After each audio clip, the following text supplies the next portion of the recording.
Friends, welcome to our channel. ఇవ్వండి, ఇక్కడ అన్ని మామిడికాయలు ఉన్నాయి చూసారా? ఈ బంగినపల్లి మామిడికాయలు. రండి, మీకు దగ్గరికి ఒక వీడియో చూపిస్తాను. బంగినపల్లి మామిడికాయ ఉంది, చూపిస్తాను.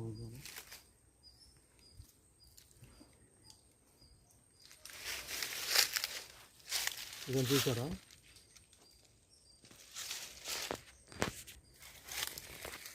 ఇక ఫ్రెండ్స్, ఈ బంగినపల్లి మామిడికాయ చాలా బాగుంటుంది. ఇది టేస్ట్ కూడా. ఇది కొంచెం మచ్చలు వచ్చినాయి, కొమ్మ తగిలి. చూడండి, అటు ఇంకా ఉన్నాయి మామిడికాయలు.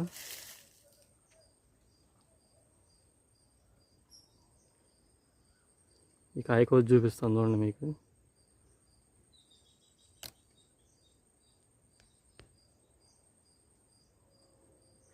ఇక్కడ సొనల్లే వస్తుంది కదా, అది మనకి మన స్కిన్కి అంటితే మాత్రం పుళ్ళు లాగా వస్తాయి. దాన్ని